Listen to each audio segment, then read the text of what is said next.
business and the SDGs. When these global sustainable development goals were adopted 1.5 years ago, the conviction was widespread that companies that bring their business in line with these SDGs will find opportunities, that they will even be leaders of tomorrow.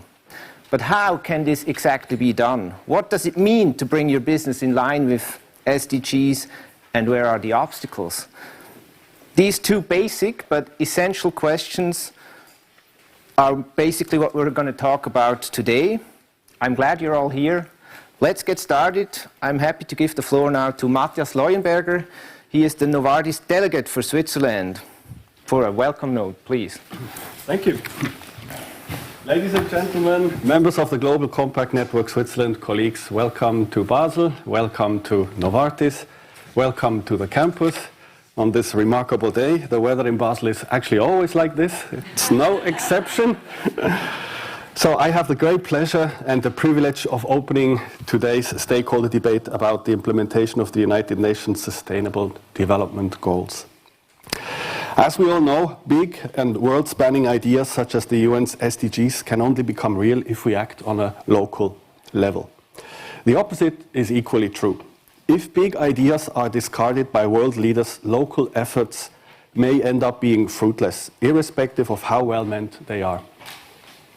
We need both grand ideas that have the support of leading governments and international bodies, as well as the willingness of societies around the world to put these ideas into practice. Most importantly, concerted action is needed. This is because there is no single societal force that could solve any of the most pressing global problems on its own, be it climate change, migration, hunger, poverty, or disease. We can only succeed if governments, businesses, NGOs, and other stakeholders work together and, what in my mind is crucially important, perceive each other as partners, each equipped with its own specific skills. From the standpoint of Novartis, big challenges such as public health care need to be tackled on a global scale and from various angles. At Novartis, this is reflected both in our business and our corporate responsibility strategy. As a science-based healthcare company, we not only strive to develop innovative drugs, we also aim to reach as many patients as possible. This also includes our various philanthropic and social business initiatives, which are part of our strategic mission. Yet, to live up to our strategy, it is paramount that we bring together the best and the most talented people from all domains in the healthcare sector, be it pharmaceutical companies, hospitals, healthcare organizations, governments, to name but a few. No single healthcare player is equipped to address these gigantic tasks ahead. Partnerships are essential if we are to tackle the double whammy of demographic change and spiraling healthcare costs. When the United Nations formulated the Sustainable Development Goals in 2015, which include 13 individual healthcare-related targets under SDG 3, they were fully aware that all players need to join in the action to achieve these objectives, an element so important it was defined as a goal in its own right, SDG 17. As a consequence, the United Nations called, and rightly so, for a revitalized global partnership that brings together governments, the private sector, and civil society, including NGOs and volunteers. Through our long commitment to helping patients in the world's poorest regions, Novartis is familiar with the difficulties on the ground, and we know that partnerships and science-based innovation are crucial if we are to make a difference. In fact, none of our corporate responsibility efforts would have been feasible without partners. When our predecessor company, Ciba-Geigy, started its first project in the 1960s in Tanzania, it worked together with the local government to build a small training facility for aspiring healthcare professionals. We have kept up this partnership ever since, transforming the Ifakara Institute into one of the leading healthcare training centers in Tanzania and all of East Africa. Out of these humble beginnings, Novartis has continually broadened its activities, first centering on leprosy and later on malaria, cancer, and now in a wide variety of non-communicable diseases, always closely working with the global and local enablers, be it the WHO, individual governments, and NGOs. Along the way, we also joined the UN Global Compact back in 2001, showing our determination to contribute to a fair globalization. Ladies and gentlemen, Novartis does not only have the innovation power and industrial capabilities to bring drugs to patients in need. We believe we have the right attitude as well. We are in for the long haul, and we are open and willing to learn from our partners. We also want to engage in a fruitful dialogue, also involving difficult topics for which there are no easy answers, such as IP, pricing, and research into neglected diseases. Since we started our leprosy program with the WHO at the turn of the century, we have reached more than 6 million patients. We have also provided more than 800 million doses of our malaria treatment Coartem without profit to patients in need as part of our malaria initiative, in which we are working with many local and international partners such as the Medicines for Malaria venture.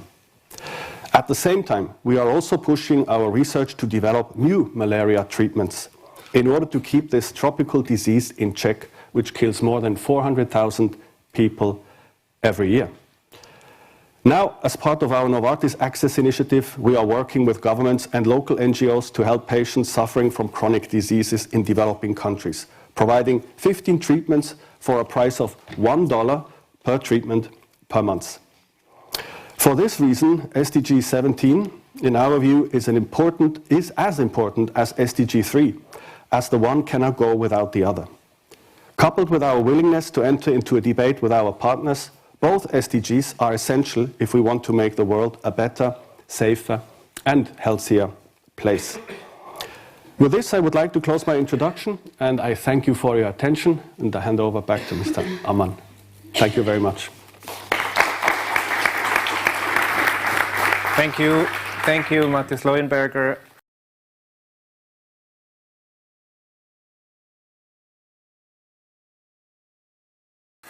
I won't be long. I'll hand right over to Antonio Hautli, the Senior Program Leader of Global Compact Network Switzerland. Please. Thank you very much to Novartis to host us today. You are one of the founding members of the UN Global Compact and from the early beginning also strongly engaged in the Swiss Global Compact Network. A global compact for sustainable development. SDGs, the new business agenda. If I would ask this question, or if I ask this question to an SME, which I met yesterday evening in Lucerne at a podium, they were for surely not saying, yes, that's my agenda. They would ask, what are the SDGs? What about the SDGs in the private sector in Switzerland? As we have heard, and for that stands the UN Global Compact and our local network, they are very important because they give some guidelines we didn't have before. And to have an international agreement on where we want to go is a very important acknowledging internationally that we are all in the same boat. And as Kofi Annan said, there is no plan B because there is no planet B. We got this planet lent from our grandchildren. And we have to hand it over so that they may live in a decent way also in 10 generations from now. I just give you a small video produced by our network which wants to show this.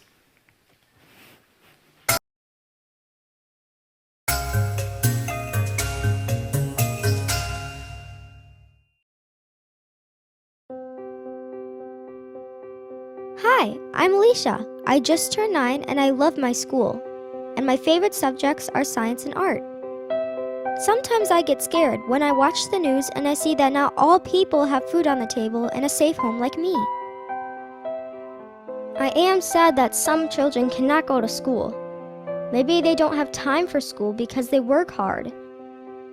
Or maybe they're not allowed to go to school because they're girls, just because there are girls like me. I have seen on TV cities destroyed by heavy winds and too much rain, or fields with no rain at all. Climate change, my teacher says. I am worried. But my family promised me that people and companies around the world are trying to do something about this. They say when I grow up and these clothes fit me, the world will be a better place if we all work together. When these clothes fit me, there will be no more poverty. And boys and girls will be equal. All children will go to school. And their parents will have good jobs. We will be able to breathe the fresh air no matter where we live. We will all have access to clean water. And there will be peace all over. Our world can change because we have the Sustainable Development Goals. Businesses and governments and people everywhere are working to achieve them. I believe we can do this together.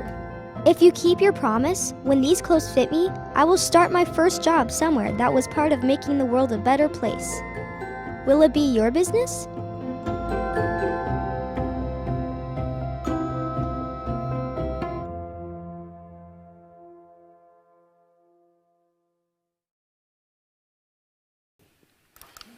One may say quite pathetic, not realistic. But we have no other choice if we want to go forward, and we are committed, and that's why you are here, to change something for the positive in this world. And it's our duty to do it very pragmatically and in the best way we are able to do it. And that's why we're here together today, to hear and listen what we can learn from each other, and maybe also to plan some further steps. The approach of the UN Global Compact is double-based. On the one hand, it's clear the 10 principles show the basic behaviors of a company. Based on the 4 pillars of human rights, ILO norms, the labor issues, the Paris Agenda with the environment, and the anti-corruption principles. To achieve them, it needs also a change of perspective.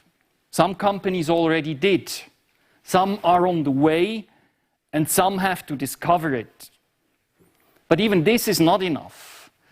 I met 2 weeks ago a group of church professionals at a visit at Glencore in Zug. And it was very interesting to discuss with Glencore and them, and they were asking me to say what we as UN Global Compact are expecting from a company like Glencore. And in the discussion I said, and what's about the behavior of ourselves? And I was asking the plenary, who is planning a flight for going to vacation this year?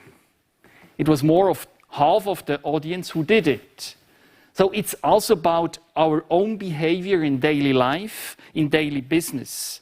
How can we improve? Because we have to change also certain patterns. It's clear we want to help local business and global business. And in my eyes, the SDGs are a huge chance and a challenge at the same time. We have to look at our supply chain, at our operations, and last but not least, the whole investment issue.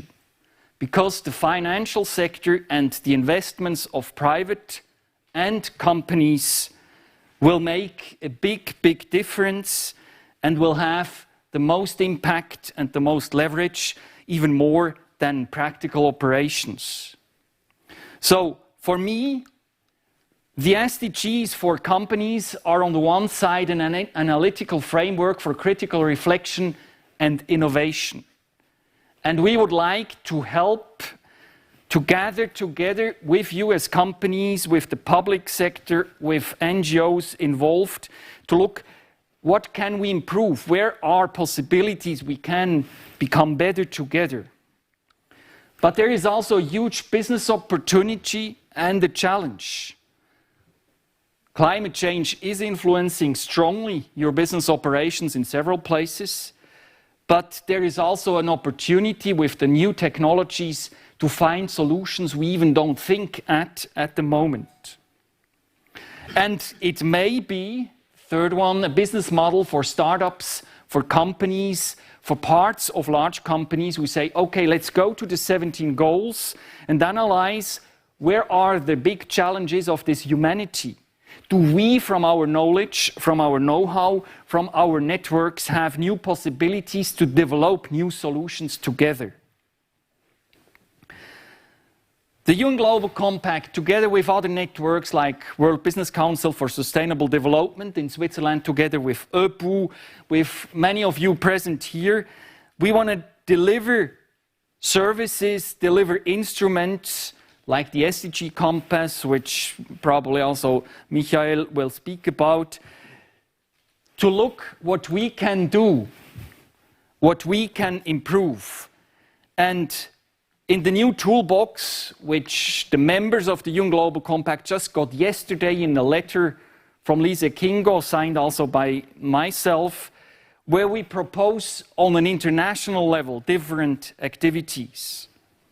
We as Swiss Local Network will start SDG Tour de Suisse.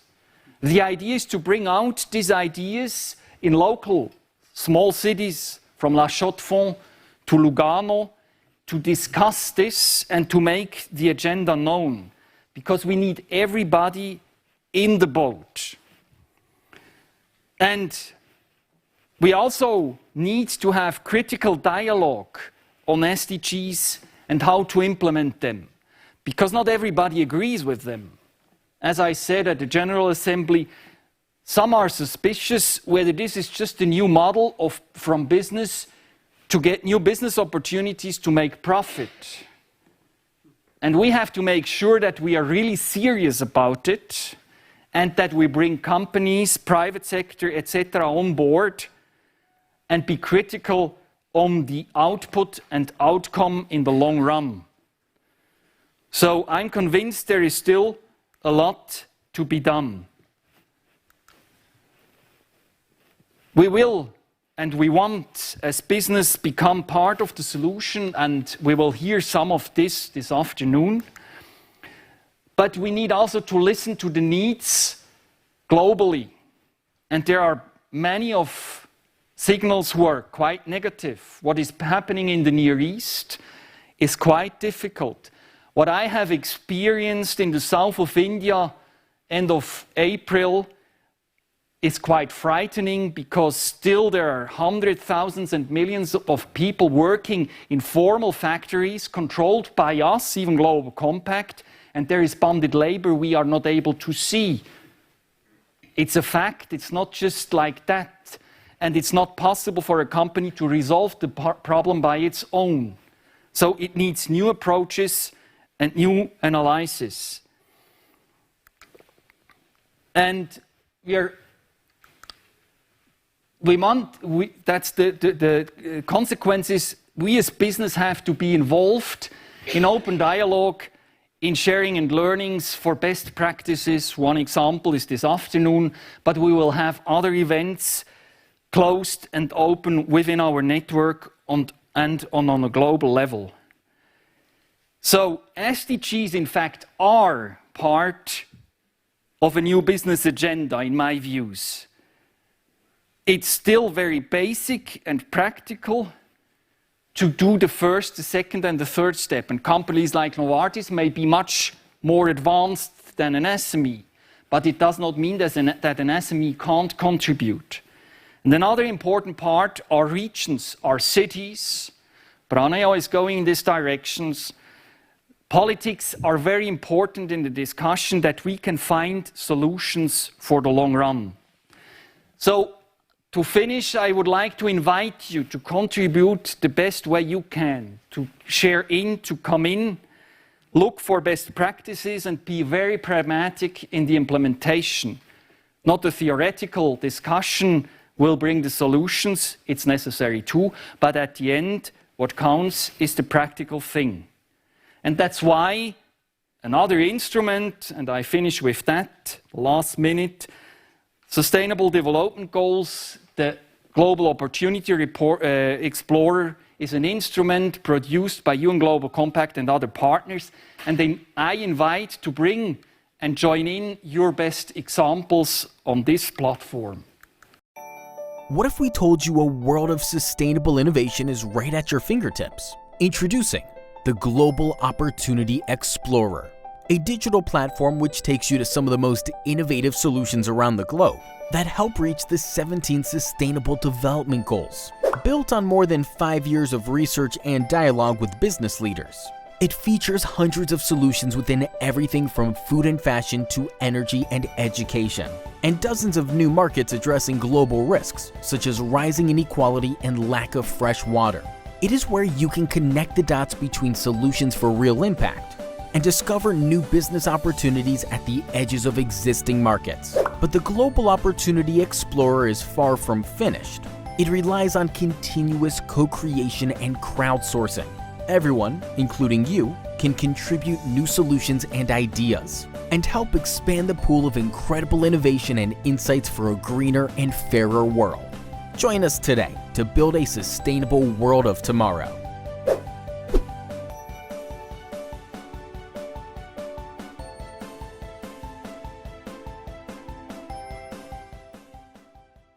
So let's make global goals local business. And the final objective is not business, but is mankind, is us. We want to be proud of what we are doing, what we are achieving. And I think it's a wonderful opportunity to contribute as large, as small business, as public and private sector. So I'm looking forward to the discussion of this afternoon and for further collaboration within our network, together with all networks, companies, and civil society and public administration. Have a good afternoon. Thank you very much.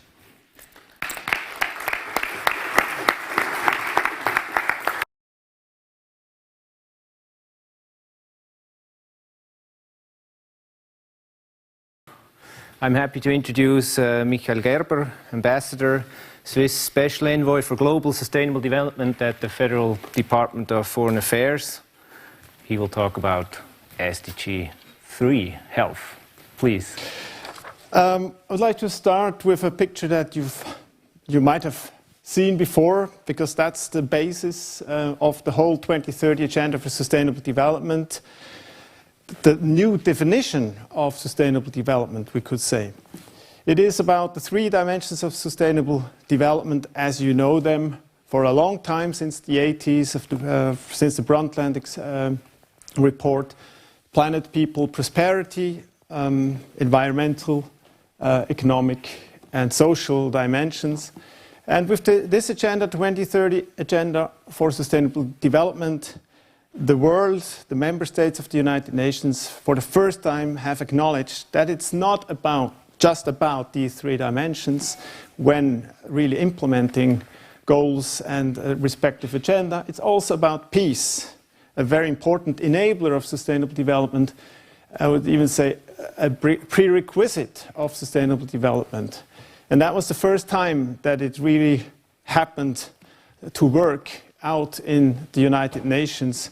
For many years, negotiators, as I was in this case, have tried to bring these agendas together, peace and security and development and environment, and it never happened.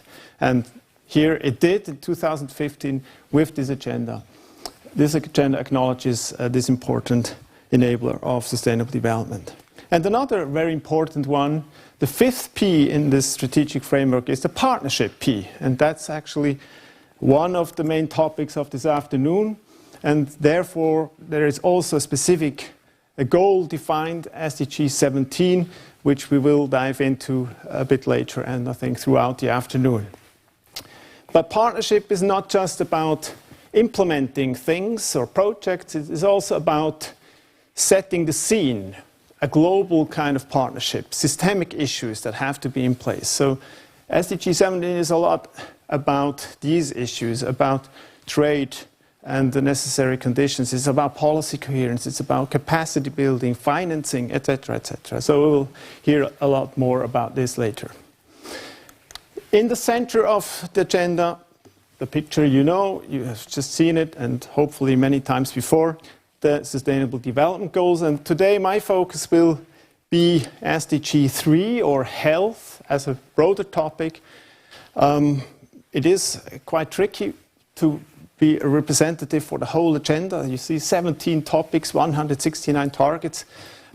Up to now, I've been doing this for 5 years now, and I still don't know 169 targets by heart, but I'm trying hard. But SDG 3 is a very special one, because it's actually at the core of the whole agenda. And I will show that later. It consists of the following 9 targets. You might have seen the one or the other before, I hope so. It's a very comprehensive goal. It's about reducing maternal mortality, deaths of newborns and children. It's about ending epidemics. It's about tackling non-communicable diseases. It's about mental health, substance abuse, road traffic accidents, sexual and reproductive health care, etc., etc. So it is really comprehensive and will bring the whole agenda of the Sustainable Development Goals forward, because it is linked with so many other issues and topics and challenges at hand. And for every goal you also have means of implementation, they are called, so targets which become a bit more concrete for action, also as a basis for implementation partnerships. So you see financing, but also policies like tobacco and capacity building. But as I said, SDG 3 or health as a topic is at the core of the whole agenda. And if you look at this spider net here, you see 16 goals and all their targets. SDG 17 is not reflected on this in this illustration, since it is a kind of a basis or an SDG that accounts for every issue and every action. But the other 16s with all their targets are illustrated here. It's a simplified illustration actually, because there are many more linkages than you can reflect on a piece of paper.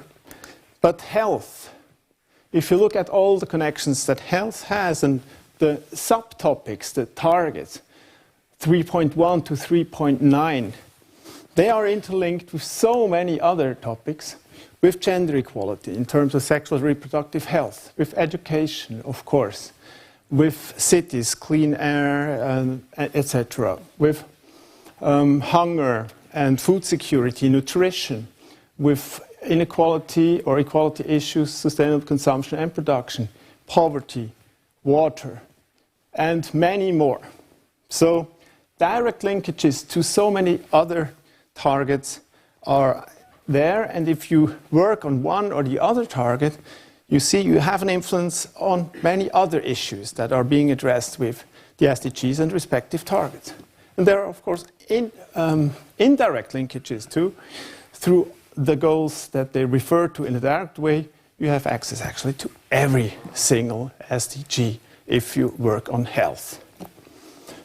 So health is really at the core of the whole agenda, and I think that's a nice illustration by the WHO. It shows that it's relevant for all SDGs. But coming to business and the role of business now. Antonio Hautle mentioned it. There are so many opportunities out there. It's not just about philanthropic exercises anymore. Within sustainable development and respective sectors, there are lots of business opportunities as well. And there's a nice report of the quite new Business and Sustainable Development Commission, which consists of many global CEOs, that shows that there are opportunities of about 12 trillion US dollar until 2030 in just 4 sectors of the whole SDGs. And one is, of course, health and well-being. And it lists 60 different business opportunities. And in these areas, if a company is engaged and works, let's say, for instance, in the area of risk pooling, like insurances, health insurances, or remote patient monitoring, things like that, there are figures that show which opportunities lie ahead of companies really investing in these areas. It's another graph showing a bit where these 12 trillion US dollar until 2030 are seen. And again, health, one of the main topics where there is really a lot also to profit from in economic terms. Another graph you've just seen in the video before is in this Global Opportunity Report.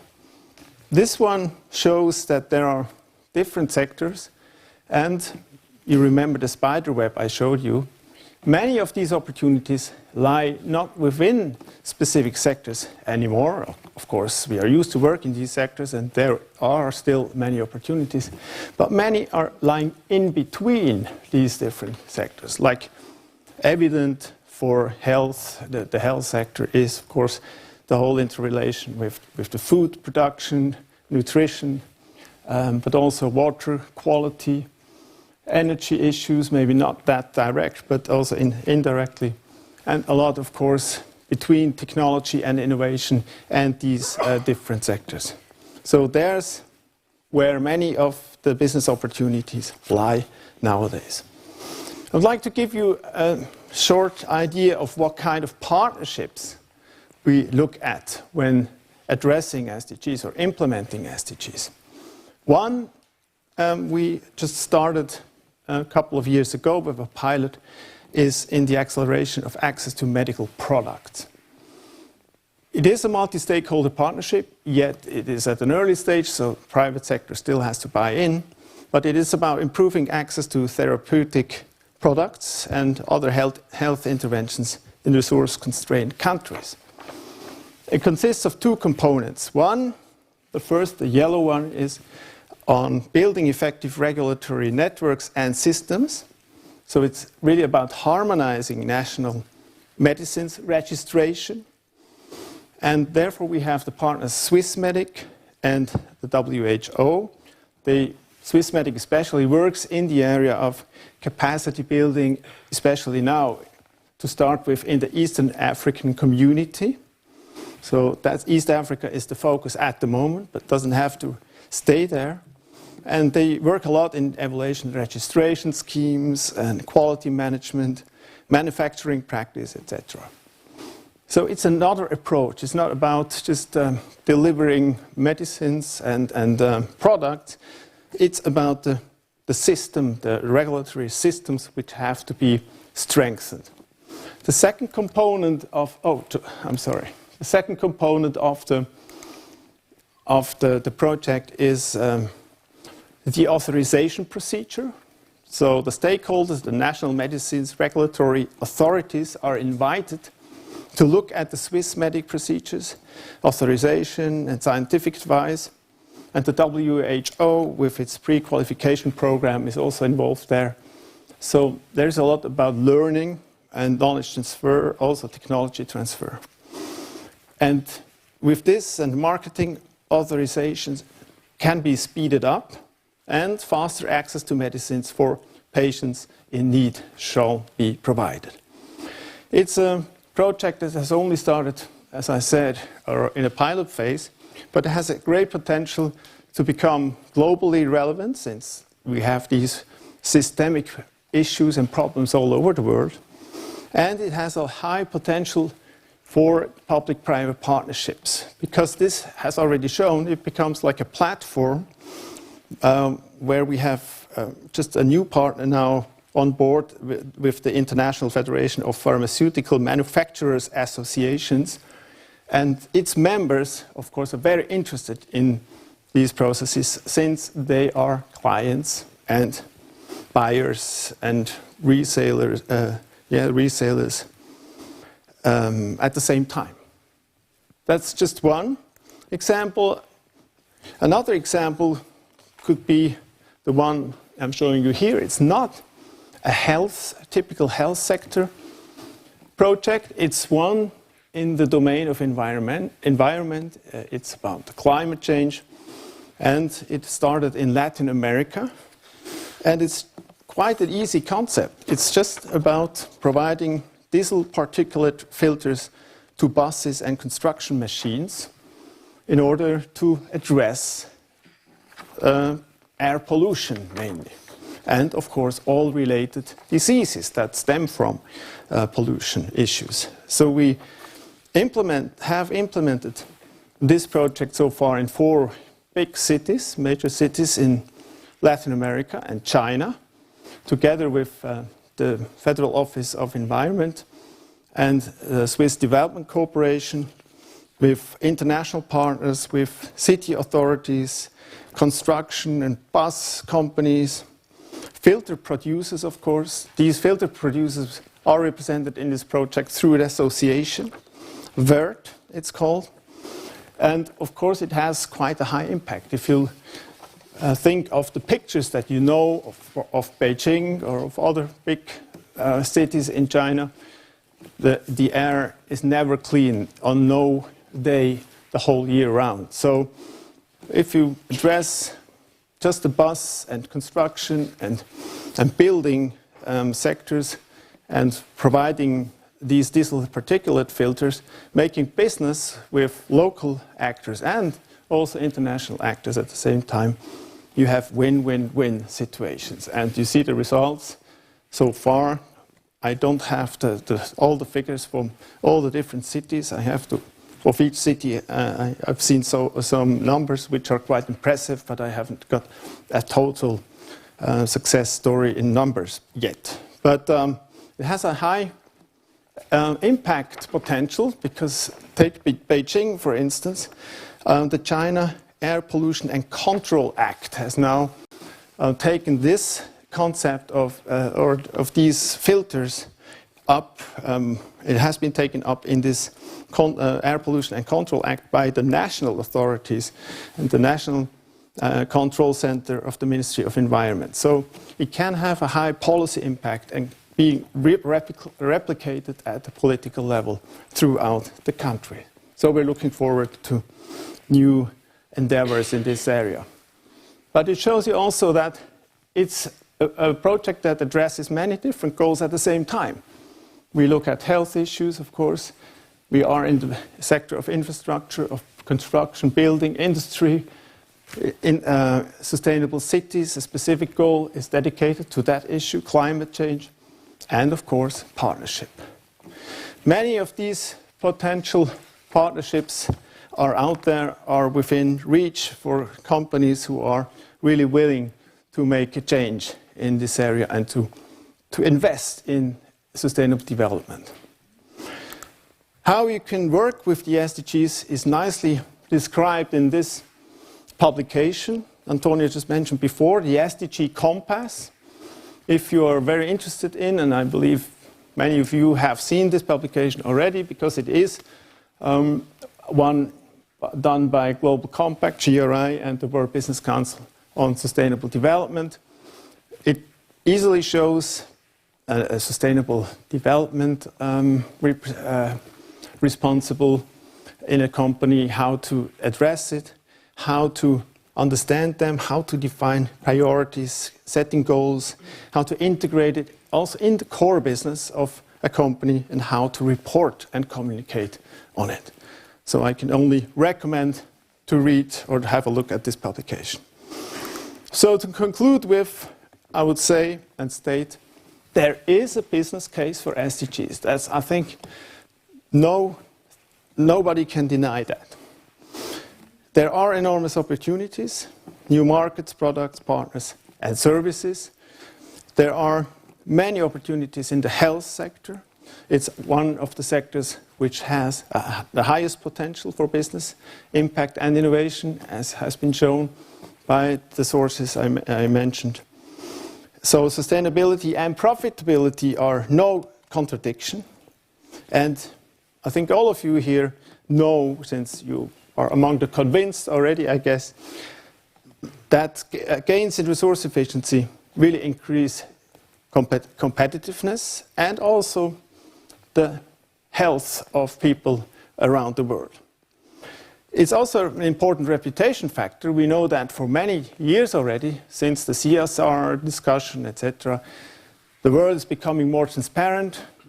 Civil society knows and can see what companies are doing, and science is involved, etc. We are already in a multi-stakeholder context, so it is also in the interest of every company to show that it is an active partner in the direction of sustainable development. So the question is no longer, why should I be interested in the SDGs, or why should I consider them even? The question rather is, why shouldn't you not? So the Business and Sustainable Development Commission states in its report, the one I showed you before, that first movers who have already aligned their resource use and workforce management with the SDGs have a 5 to 15 years advantage. With this, I would like to close, and thank you very much for your attention.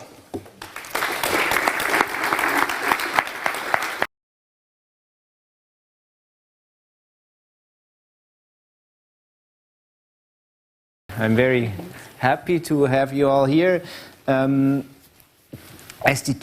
17 is our first subject. We start with the last of the 17 goals, and I'm very happy to have this gender-balanced panel here. Right here, Mrs. Ilva Stiller, she's head social policy and transparency at Syngenta. Then Philipp Erni, Director of the Center for Corporate Responsibility and Sustainability, CCRS at the University of Zurich. Next to him, Gabriela Crescini, Head Client and Partner Relationship at Swiss Contact, and Michael Gerber, whom we've already heard. SDG 17 aims to strengthen the means of implementation and revitalize the global partnership for sustainable development, as we have heard. Mrs. Stiller, this SDG, how has it changed or influenced your work in these last 1.5 years since it is in place? Or has it ever even? Yeah, of course. Something that is novel with this SDGs is, of course, calling for the partnership also with the private sector, which is something that is very welcome from the private sector, and we have been working in partnerships for many years already.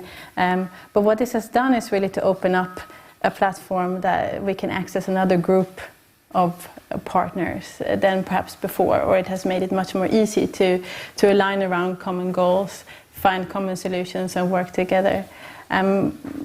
As you know, we've been working on our own sustainability program called the Good Growth Plan that covers several of the SDGs, and that happened to start a few years before the SDGs were launched. And this is also something that is clearly founded and connected to our business strategy. Our senior executives, their incentive structures are connected to the fulfillment of these commitments. So it makes it easier outside and within your company. Exactly. To talk about it has been a goals. good lever to start some of these new kind of perhaps more innovative and creative partnerships that the SDGs definitely have opened the door much more widely for a lot of companies to do. Philipp Erni, you have thought about sustainable development also before these goals were implemented. How has it changed your research maybe, or your daily work?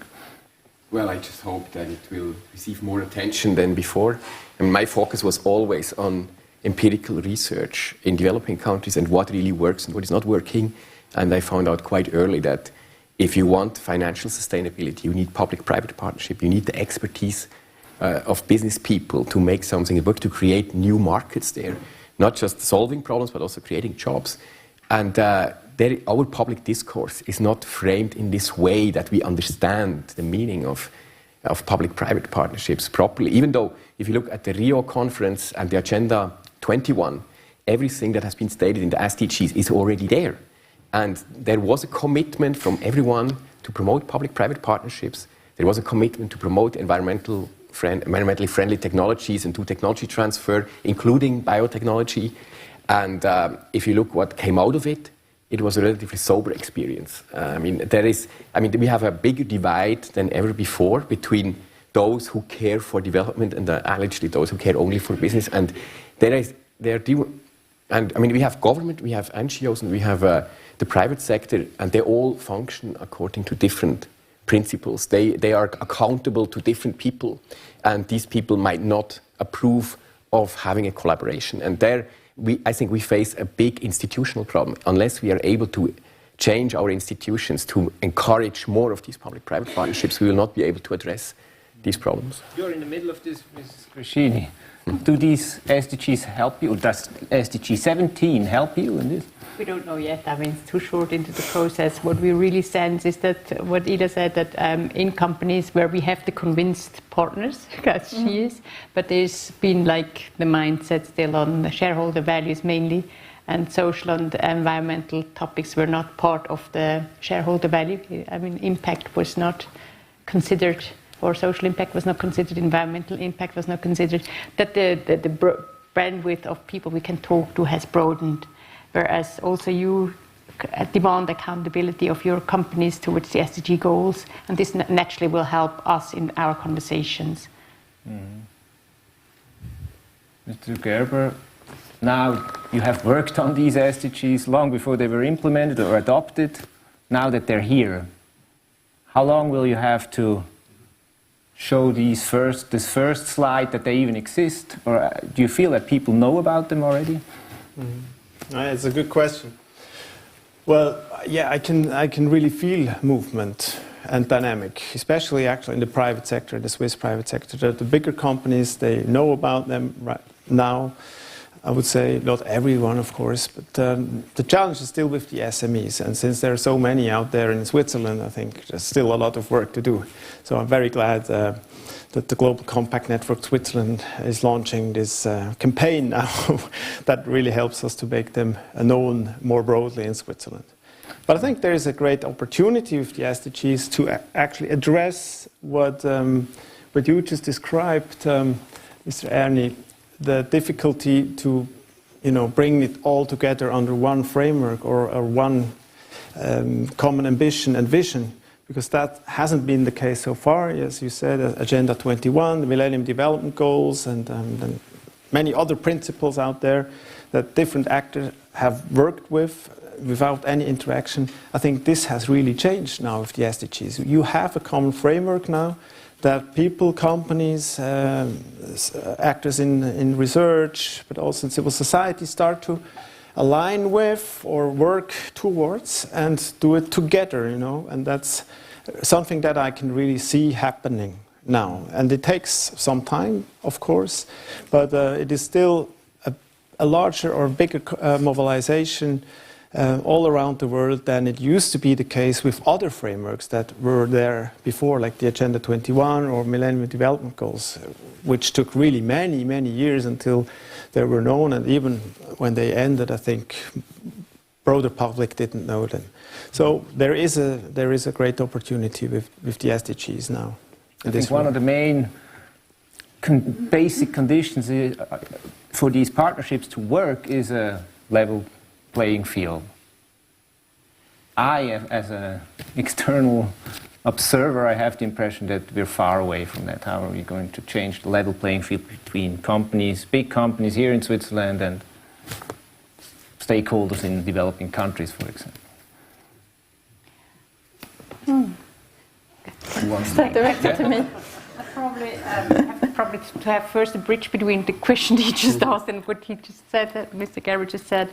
I think I come back to what Antonio Houtley said, that we have to change our perspective with the Sustainable Development Goal versus the Millennium Development Goals at the time. It is that everybody is responsible now. And it's not that some are giving and the others are taking. And I think there is the first change of perspective that has to happen in order to get to this level that you're just mentioning right now, I guess. Probably you can contradict me. That's exactly what I meant. Yeah.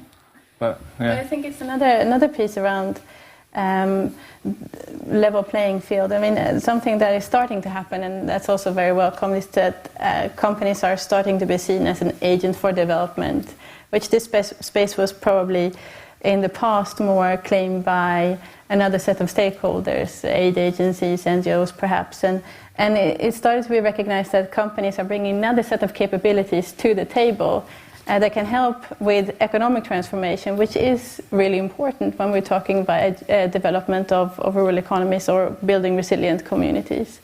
And I think that's also one part that is important. But as you mentioned, there's also, when we're going into development in countries where we might not have a footprint already, it's important to get all these actors around the table to make sure that the beneficiaries' perspective is also represented in the discussion, either by themselves or by proxy by another organization.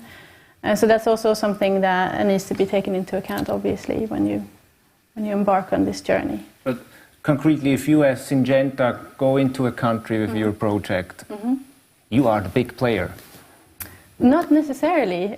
You might say, not necessarily. We might be a big international player, but in the country we might be quite small. That doesn't mean that we don't have a big impact in the country. So if I would take an example such as our seeds business in India, granted there's about 10 companies that have the majority market of seeds business in India, and we are one of them, but we're by far not the biggest one. But we have a big footprint there because we have around 30,000 farmers growing seeds for us. So we need to address whatever it is that needs to be addressed in the supply chain. And we make sure that we have local partners helping us to understand the local context. We have an international NGO helping us address the topics that needs to be addressed. And we make sure that we have the people who we are impacting has a seat at the table, the farmers, their workers, their communities where they work. And of course, you need to go into that kind of a conversation in another way than if you would do in a research partnership or a business partnership. There are other stakes at the table. But it's still a business partnership. Surely, but in order to address the challenges for us in this examples I'm taking up, it was labor rights and labor standards in our seed supply chain. That is definitely the issue to address, but what we end up doing is to build capacity in the community. And so, of course, it's a business proposition for us, but it's also building a strong commercial partner with our supplier. And with regard to the question, level playing field, it implies a little bit, well, there's private interest and public interest, and corporations pursue private interest, often at the expense of the public interest. So there's already this dividing framing in it. And my empirical research in Kenya, for example, also when I looked at Syngenta and other companies, and whenever a project to promote environmental services or other public goods work on the long run, there is entrepreneurship and innovation involved. And those who enable these local people to become entrepreneurs and to innovate and to create new markets are often not NGOs but companies. And once a small local company can sell something to Syngenta or gets access to its technology, it can quickly become a formal company by itself. And it helps endogenous development, an economic development from inside. And there, we cannot just argue that the moral high ground is with NGOs or governments. No, there is a clear, there's also moral courage by companies who go there, who know the uncertainty is great, but we take this risk and we need to work with the local people. There's another problem. I mean, if you are a company and you do nothing for the local people, you will have a problem with the license to operate eventually, because politicians can actually gain a lot of votes by having this anti-corporate talk, especially if they are foreign companies, claim that they will be nationalized and so on. So it's not a zero-risk strategy. And companies need, out of self-interest, of long-term self-interest, commit themselves to the region if they want to be there for a longer time, I think. And Swiss Contact's role as an NGO in this field has been to bridge actually between the different mindsets very often, and we see that they come very much closer together in the last years, like the business lines come much closer to the development work, and also like that there is also a need for cooperation or pre-competitive cooperation. The model of competition sometimes from the automotive industry could be taken into the game there in order to get the better results. But on the other hand, you just mentioned it. I mean, the big international companies are not the ones, the world changer. It's the local solution for the local markets where multinationals can play a role or be a market or be an enabler or be also a helpful power if policy dialogues have to be steered in a certain direction. They can be, but they cannot if they are not cooperating somehow. I mean, two very important sectors for Switzerland in developing countries is we discussed it over lunch is, for example, cocoa, or it's also tourism. We see in both fields a lot is happening, but there it's also countries that profit a lot from I mean, it's not only the multinationals that profit there, it's state of officials even that profit a lot, whereas it doesn't go down their line to the smallholder farmers. And there, I think, non-competitive cooperation of the big multinationals could help enable the system on the ground. But I imagine it's in a lot of these countries they don't have strong states. Who is supposed to coordinate? I mean, if the stakeholders are even not strong, and companies are with their ideas in there, I think that it looks very nice on the scheme you showed, you know, all these interconnections, but on the ground, the big difficulty, I imagine, to coordinate all the efforts, Mr. Gerber. Yeah, well, the coordination is always a big challenge, and I think the larger the multi-stakeholder partnerships become, the more difficult is coordination. That's, I think, in nature of these partnerships. But SDG 17 is actually exactly about establishing that level playing field that you are speaking about. It's about technology transfer, it's about knowledge transfer, capacity building, etc., etc. So in the projects I have shown, I also mentioned the partners involved, and there you always have partners from the public sector that involve ministries of transport or health or whatever, in what sector you work, private companies, civil society, even farmers. So it is a complex coordination scheme, but it has to work this way somehow. And then you have, of course, countries in which the states are weaker, and you have countries in which authorities are stronger. But there you have to find ways and solutions to go along these processes. In the end, it's really about finding these win-win-win situations where a company can make profit and at the same time contribute to sustainable development, and the local country, the public and private sector can profit from and establish its development from inside, as you said. Yeah, I think that's the ultimate goal. Just some examples to question how serious are we about this. We, at FAO, where I worked for 2 years, we had it's the secretary of the Tropical Agriculture Platform is based there, and it's a G20 initiative to find out how can we reactivate the national agricultural innovation systems in tropical countries, and what can we contribute. So we did stakeholder surveys in Southeast Asia, in Africa, in Central America to find out what are the priorities, what would they like from developed countries. It turned out that they want private sector capacity development, not public sector capacity development. And if you look at our projects, we don't really promote that. We are still having these public sector initiatives, and the private sector can join or can contribute some money, but the expertise, the competences in the private sector are not really tapped. And in Switzerland, all OECD countries signed this Paris Declaration of Aid Effectiveness, where we committed ourselves to respect the priorities in these countries. And I wonder who measures whether we meet these, we meet our commitment. I mean, there needs to be also a critical questioning in Switzerland.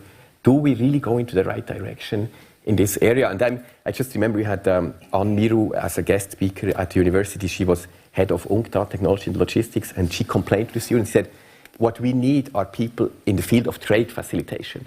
But whenever a European country wants to sponsor a job at UNCTAD, it must be gender or whatever.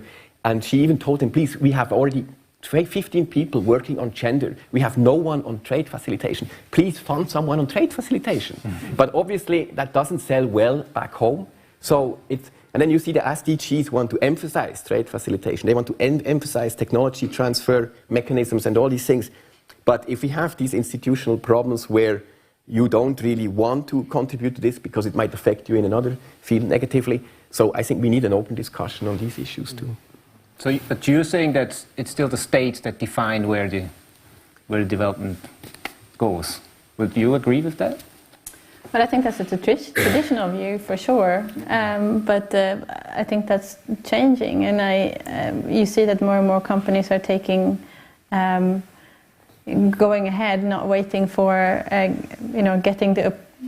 getting the go-ahead from a state to say this is where we think you should go. There's a lot of companies that are joining together in industry associations together with UN or other economic organizations to find common ground together with governments in the countries that they're interested in, to see that can we align on where investment from the government interest is in the country, where you have private sector interest, and also, of course, the gold standard would be to get the aid organizations to join in the same path, and then you would have a very strong, solid investment climate that would also make it possible for small and medium-sized companies to come along. Mm-hmm. It's about managing risks as well. I definitely want to come back to what can be done to integrate small and medium enterprises later, but I'd use this opportunity right now to open up for a short round of questions from you. Please, there are microphones in the room. These ladies will bring it to you. Yes, sir. Yeah. Thank you, Claude Biglet, Swiss Parliament. Before I ask my question, I just to say I'm very favorable to the strategic development goals. Having said that, how to capture the public opinion about the interest about the SDGs, I mean really the general public. The reality, I see three strong objections. When we presented the SDGs in the Parliament, some of us who were fan of it, we tried to convince the others, and they replied, oh, we already have it. It's part of the Confederation General Program. And even some said, we even don't have to talk about it because it's better, it's implicit. Let's talk about very concrete things like trade facilitation. The second is they say, it's too complex, it's just done for academics, but, you know, it's too complicated. And the third, it's for good weather policy. You speak about a lot of nice things. In French, they say bisounours. And actually, when it comes to very specific points, you take all of those, but you take them when it doesn't work, then people wake up because it doesn't work. And as long as you present it as a smooth process, it looks like uninteresting or not enough relevant. So, hence my question. I'm absolutely convinced that the interest of the SDGs is the interrelations between all of them. But of course, that interrelation is complex. How can we explain to Mr. and Mrs. everybody the usefulness of that when they are not necessarily specialists and without losing their attention? Thank you. That's good. Who would like to answer? I think there we could ask Antonio, because he tries to do this with the Swiss SMEs right now. No, he might have some arguments for it. Yes. You have a microphone? Yeah, I'll put it back. Yeah. There's another one. That's fine. Just give me this one. Yeah, in fact, I think that's the big challenge I face, because I'm turning around for Swiss Global Compact Network all over, and the SDGs are part of always of the discussions. And what I observe is, in fact, the large public does not even know the SDGs. What is that? I'm always wearing my pin here. Even the technician up there was asking me this morning, what is that? Yeah, the 17 colors of the SDGs, and that's why I'm wearing it. So I have always the occasion to speak. No, but in fact, I think we should maybe also plan together how we can improve the knowledge of it, because the agenda is not for the third world. You're discussing always over there in Africa. No, it's about here. What are we doing as Swiss business to really realize it? The example you always give, Michael, 82 or 83% of our water consumption happens here in Switzerland. Is imported. So 80% of our water consumption we import. What is about this? And I think we have to start with these kind of examples and very practical things. And that's what we are right now developing in our Tour de Suisse. That's the idea, to bring Rotary, Young CVP, etc., all these people together to start these kind of discussions. And I think we're just we're just 2 people in our office, so we have to be realistic. So it's maybe also the question, what is the parliament doing? Somebody was proposing you should tell all our Bundesräte ministers that they have to, in each speech they are making, they have to make somewhere a relation to the SDGs. So it would start to be known also in the public as a global agenda. So these are just some thoughts, but I think each and everyone here is responsible to be part of this agenda, make it known. It's about the future of our grandchildren. That's always the example I'm giving, and that's why I'm so eager to push this agenda. And I was invited from your party to speak once with the parliamentarians. We'll see whether that is successful or not. Probably not, but we'll try, and we will not give up. So you're all multiplicators. Maybe another question to the panel? Yeah? Okay. Yeah, I would just like to confirm that it's a real challenge. Yes, indeed, it is. But let's think whether we really need each and every Swiss citizen to know about each and every SDG. So maybe that ambition is also quite high. I think a very important mobilizer is the private sector, indeed, and there I see some mobilization, indeed, and also through the network. But when I started to get in a closer exchange with private sector representatives and companies, I have really learned a lot, and I've seen that many are already active for quite some time in the area of sustainable development. CSR is out there for a long time, etc. And they are just doing it. And now it's maybe about paradigm change in terms of how we implement sustainable development, making it part of the core business, etc. But yeah, the public will never hear about that, or not in the first place. But a company, of course, has to show results in that domain, and it should do so, but still you won't reach each and every citizen. We unfortunately can't go broad with a campaign with taxpayers' money and make them known all over the place. Is also quite difficult.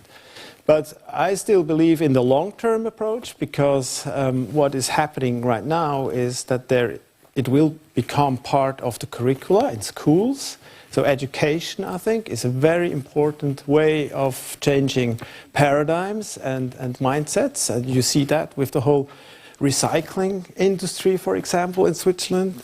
20 years ago, it wasn't really an issue, but nowadays we are almost champions in this area. And every child knows about it, that we have to bring the bottles there and the paper there, etc. So it's I think a generation project in the end, and we do a lot through these channels of education already in primary schools, but then also all the way to research at the tertiary level in universities, etc. So I think with these different approaches, we will get there, maybe not by 2030, but in a generation's time. And we need time, but it will happen. I'm still a little bit skeptical, because we also had a research project on biotechnology and moral development, for example, in high schools, also with a strong connection to sustainable development. And I noticed that Swiss high schools, sustainability is essentially meant as being a lifestyle. And we see it also at the University of Zurich in the Nachhaltigkeitswoche, all the things that are offered. I mean, you can take a bicycle and go to the botanical garden and do some yoga with other people. But what is really the link to sustainable development? And if that's really taught to if that's what is taught in our schools, that this is what sustainability means, I don't think that they understand the sustainable development goals at the end. Yes, does it really matter? Because, I mean, it is, of course, not about sustainability, what you just described. But if it's becoming fancy and even sexy to be sustainable, why should it be a problem? I mean, the opposit is the case. No, if it really generates a movement, in the right direction, but why not? Because there is implicitly an anti-business mentality in it. For example, there was also at the Nachhaltigkeitswoche, they would collect some discarded fruits from farms and make nice fruit juices out of it, and they offer it, and they say you can contribute something.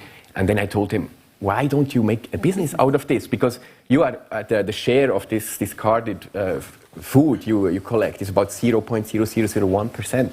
But if you make a business out of it, you can maybe reach 20% or whatever. And they said, no, we don't do it for the sake of business. We do it because it gives us meaning and identity. And so I agree. It doesn't work in this way. How to react to this anti-business mentality? No, I mean, this is probably, a little bit the movement that has gone, everything has to be a social business somehow. You know, in the last years, every businessman that made money somehow, and at the end said, okay, and we're investing now in social businesses, whereas the terminology already is not clear to what they mean by it. But this is a little bit the movement that goes into it with the shared economy, and we are like nice people and doing nice things. Whereas I completely second his idea on actually make a business out of it, and it will be sustained because the business, actually the economic foundation of everything that we do is probably the driver to achieve the rest of it. If we don't have the economic foundation, we will not be able to finance ecology, peace, or whatever is in the new 5. What is this now? Not the triple bottom line anymore, but how do you call it? With these 5 pillars 5 P's, for sustainability. Bent. So scary. Okay, maybe there's another question in the room. Yes, please, sir. Philipp König from Praneo, Geneva. Before I ask a question, I would like to make a comment to your question. Beyond education at all ages, including IMD, EPFZ, EPFL, and schools, I think to understand why do people have these 3 reactions to anything that is complex, to anything they do not understand, is maybe a key to change mindsets. So I went around Switzerland and asked psychiatrists, neurologists, what do they think? And it's really interesting to see the answers.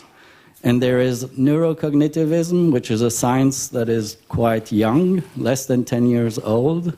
And we start to understand that we are in 2 states of mind, either automatic, where we stay in our zone of comfort, so we do what we know. And we do it over and over, and we cannot change the outcomes. And this is basically what you have described. And the other way of functioning is an adaptive mode. And the adaptive mode can be learned. And it can be learned by what Philipp Erni has been saying. Meditation is part of it. and it is learning to learn. And we've asked the question to the EPFL, André Schneider, while he was still there. Are we able to actually train systemic thinkers, holistic leaders, and societal leaders who would actually act upon the goal number 17? And I'll let you ask him the question to know the answer. But I would be very interested to see how we can work all together to find the answers. There won't be easy answers, as you have said too, It won't be short term, but if we start today, it's still better than to wait until tomorrow. So my question to you is really, coming out of this day, how can we address this if this is the most important question? How to live the global goal number 17 in our commune, in our cantons, in our cities, in all the regions of Switzerland. And we have this goal to make it happen in Geneva or Greater Geneva, including Lausanne. So we'll be discussing this. But we would like to do it with the Tessin and the Swiss-German part of Switzerland too. So how do we make it happen, getting out of this room at the end of the day? That's the basic question of today. Do you want to give it first? Well, my view is we need to have a contextual and dynamic understanding of sustainability. That what we thought is sustainable 20 years ago has nothing to do with what we now think is sustainable. And in 20 years from now, we might look back and think that was not really sustainable. And it's also, when we look back, the challenges Switzerland faced 150 years ago are very similar to challenges in least developed countries at the moment. And they have different priorities. And it's so difficult for us to acknowledge that what is sustainable here might not be sustainable there. And in the SDG 17, there is so much emphasis on South-South collaboration, triangular collaboration, but it requires that we acknowledge that they might do certain things better than we do, because they have gone through the development recently, whereas the Swiss people think it has always been like that in Switzerland. And so that's what I understand under complexity. We can't have this one-size-fits-all idea of sustainability. We need to take into account that economic matters matter more in these countries, because first you need to generate a certain amount of income to pay taxes, to care for public goods. Otherwise, it will always be public-private partnerships. And that's the thing. We think today that, everything goes from public to private, so everything's privatization. No, in Switzerland, it started all with public-private partnerships because the government lacked the tax revenues to care for public goods. It lacked the competencies and the means, so it needed to reach out to businesses to jointly solve problems. And that's what I don't like about the CSR, corporate social responsibility concept. It's do no harm. No, it's more. They are part of the solution. And as long as they always say, yeah, we try to do no harm, they will not do much good, because it lacks courage. The whole concept lacks courage. Maybe we can just say, do no harm is still also important, no? You have to do good, but you have to make sure. Now. We focused all our, if you look at all the standards, how to avoid risks, all these compliance departments have grown, the due diligence departments have grown, but we still have moral hazard. And it's just you can't solve these problems entirely by regulating them, I think. Yeah. Yes? Hello, thank you. Guillaume Crépin from Bank Safra Sarrazin. So my question is about what's different today than at the time of the Millennium Development Goals. Why do you think companies are actually now more mobilized, and you see it in your different work and network? What's different? I guess not all CEOs went for yoga, so there must be some other pressure somewhere. And then why do you think they will be success? What are the success factors for businesses to actually positively contribute, and why might they also fail? And where do you see the biggest challenges? Because it's not a given that all business solutions and initiatives will actually produce the results we expect. So what should we be careful of? I guess that was directed at me. I think what is different is, first of all, how the SDGs came about. The whole process was different than the Millennium Development Goals. They were also from the beginning a real call for action for businesses, and that their voice was part of the development. I remember that myself. We were active in that conversation. But I also think that a little bit, I don't know if they all went to yoga, but they certainly have had some experiences with this type of partnerships that they can bank on now. They feel confident that this is something that we can do. We certainly messed up a couple of times, but we also have some successes in our backs that we are comfortable and confident that we can do this. And I think one thing to watch out, or what we need to be mindful of, is when we're talking about, I mentioned that before, partnerships in business, we do that, that's our daily bread in R&D, business-to-business JVs, what have you. That's all about partnerships, but that's a whole different kind of partnerships than what we're talking about now. When we're talking about partnerships for development, it's about going into a collaboration with no preempted ideas on how this should work, going into these conversations open-mindedly, and also be willing to constantly challenge the concept that you have set up. Challenge the approach, and if it doesn't work, throw it out and start anew. And this is something that throwing out stuff and starting new companies are quite good at that, and sometimes we do that a little bit too quickly. That's why it's good that we have partners that might be, pacing that development. But these kind of partnerships are very challenging. There's no certainties that they will be successes, but if they're successful, they will have such a great impact.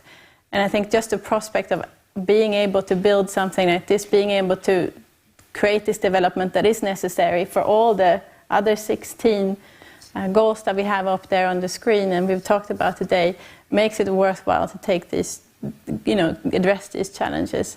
But I agree, it takes courage, and it takes also some amount of comfort or feeling that we will be able to stem whatever is coming our way and have good partners. So that's why having a wide, diverse set of partners in these kind of collaborations is important. I don't know if that addressed or responded to your question, but I hope. Yes. I think, there were, you went through a whole learning curve, I think, with the collaboration with North-South now. We're talking about big multinationals going in there, and in our history we learned very often that we think we know the solution to a problem and we want to transfer this to another country and think it's going to work there too. That will not. And we are very disappointed when we don't get along with the culture, the business culture on the ground, the culture on the ground, the systems on the ground. Doing business, what we call corruption, is probably there the way they do business. And we don't understand, and we bring our values to other countries and think they should function as we do because we have donors in our bags or CEOs in our bags that have our values coming along with our projects. And I think what you mentioned is also what happens more and more in the NGO world, that we do the so-called human-centered design for projects, that you really go into the communities or into the business environment. Because as you mentioned, these people know very often what they would need, but we don't give them what they would need. And or we don't, and you said it, academic partnerships, for example, are very, very important, and we are not really made for it. I don't know how well EPFL or whatever is made to have really a academic partnership with one of these partner countries. But I think this is also what we call collaboration. I think it's also not only across, in the same sectors, but also between politicians and academia and the private sector. Sorry, did this probably answer a little bit your question? Also? I have two more questions now after these answers.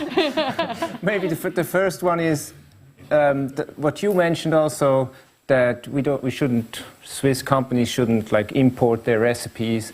But where's the limit? If a country is completely corrupt or the government abuses human rights, where do you stop saying, okay, where's the limit? To us as an NGO, to SDC, or to the company? To all of you. Well, I think it's very unpredictable. A government can appear to be very stable, and all of a sudden there is a civil war, or there's a lot of uncertainty going on, and often you can't control it. You assume that certain things will continuously develop like this, and suddenly you are faced with a lot of dilemmas. We saw it with the case of Holcim and others, where you suddenly end up in very difficult challenges, and how to respond in such difficult situations. Of course, there are wrong responses, but you can't. But only with mistakes you can actually learn how to better deal with these issues. It's not. I don't think we have universal principles we can apply for every context. But it's all what you said: trial and error, making mistakes, learning from them, avoiding them next time. I think that's a crucial point. And with regard to SMEs, I wanted still to say something. If you look, why not selling? If you tell them, well, look, 80% of our water consumption comes from water, it's already too abstract for them. They want to see, is there a business for us to invest in sustainability? And I think the government could be much more active in saying, look, those genius Swiss companies that develop fantastic technologies that could also be useful for these countries there, let's help them to reduce the risks to invest there. Let's back them up, and not just with export risk insurance, but clear means of pre-financing things. And of course, the Swiss always say, well, no, we are neutral, we only want to promote good governance, but the Chinese do it, everyone in the south does it, and that's why we lose all the business there. That's why when we organized the conference on development investment and sustainable change in Ethiopia, there's one big Swiss consortium with ABB and Molinari Rails, and they can build one railway there, but out of 5 big projects, 1 went to the Swiss, and with a German Deutsche Bank and others involved. But they said we lose, ABB says we have better and cheaper substations than the Chinese, but because the Chinese pre-finance everything, the Ethiopian government has no choice, and then they take the Chinese option. Mm-hmm. And so we should also rethink a little bit, if we can make a difference with our companies in these countries, why not supporting them, reducing the risks, so that it's really worthwhile investing? I mean, that's the point. Well, I think the nature of these partnerships have changed indeed. I mean, there are many examples out there, like in the water sector or the water footprint that we have abroad. We have different innovative projects with big multinational companies that have started to look at their whole value chain, and together we identified a common risk, challenge, and at the same time opportunity, meaning to reduce water use in these value chains they have. For instance, Nestle in the coffee sector, the Cocoa project with SECO and the Swiss Contact you mentioned before is a big one. In the rice sector, we have such projects ongoing where it's really possible with Swiss technology and Swiss business interests do no harm and do good also to the very beginning of the value chain with the farmers, and there we have a common interest. But I think I wouldn't really go the Chinese way. I think we have a different mentality, and our companies do, but still, you are right, and I think we are working on and with these incentives. But it's no longer the case that the public identifies a certain interest and then it goes private and looks for partners. It's often the other way around. We see a lot of dynamic innovation happening in the private sector, also in partner countries, and then we look at opportunities that are of common interest, and then we start fostering social entrepreneurship, etc., etc. I think it's a different approach to what we used to have with the MDGs. You mentioned the MDGs, where it was a lot about delivery. It was a really delivery modes that we were still in. North finances South, development cooperation the classic way, social development mainly.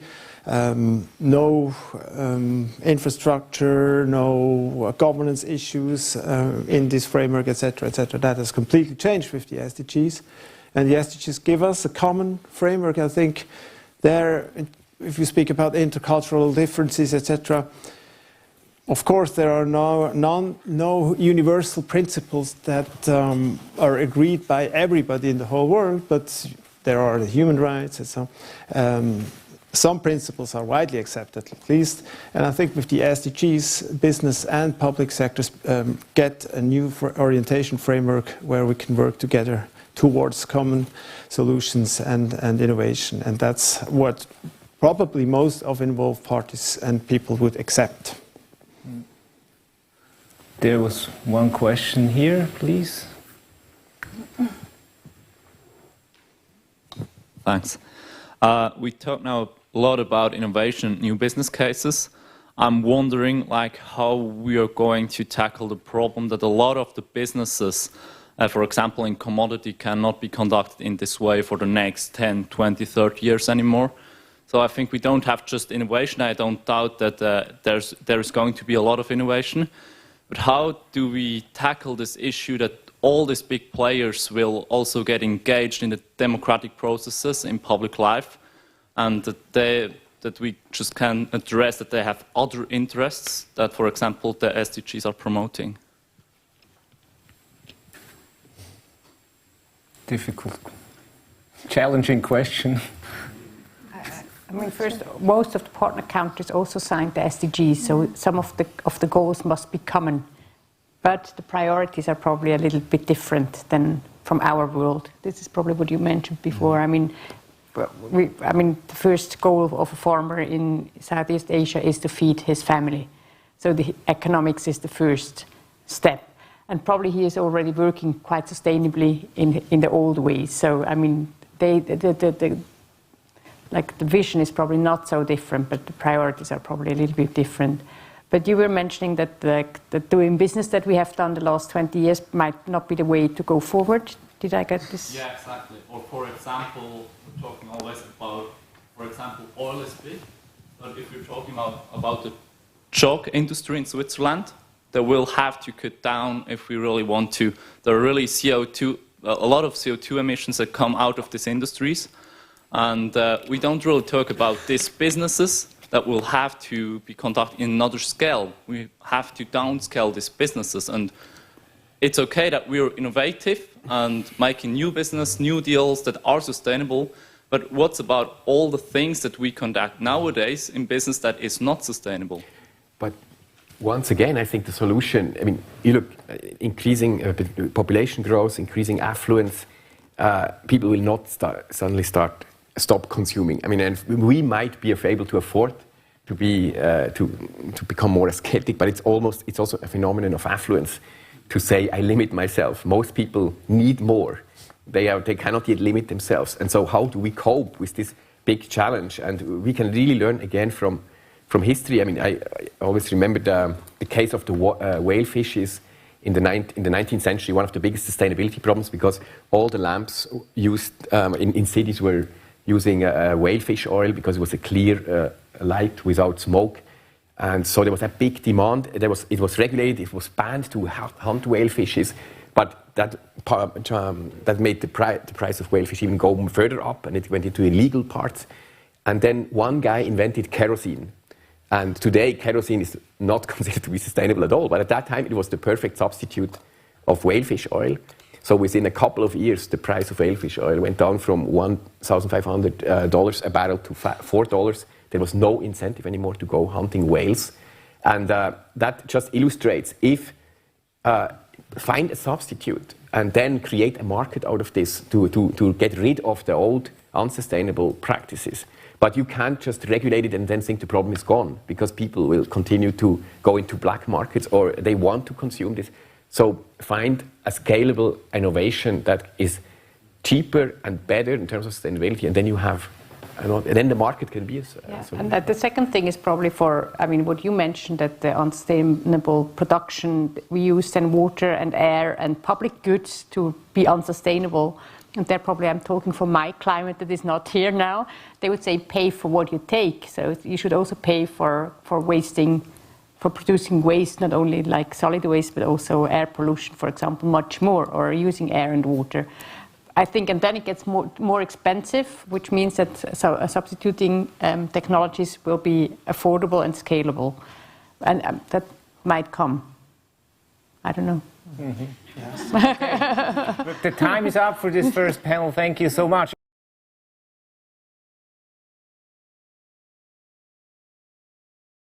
Head Public Health Nutrition at Nestlé, and Ellen Mortensen, Managing Director Food Security at Westergaard. Now this panel is less gender balanced, but we have 4 very interesting men. We're all feminists. All feminists, yeah. Now, the first question I'd like to ask to all of you, for SDG 3 wants to ensure health and well-being for all at every stage of life. How do you personally contribute to this goal, Ellen Mortensen? In your profession, I mean, not private life. Not when I'm at home. Well, I think it's a slightly maybe easier question to answer for me, because I work in a company that basically has its business around this one goal. So working in a company where you sit as a global company innovating game changing solutions that contribute to a healthier and more sustainable planet, when that is your reason for being, maybe it's super difficult. To what you do in your business, because sorry. So we work in malaria, supplying mosquito nets. We've got about 1 billion people around the world that has benefited from our products, malaria.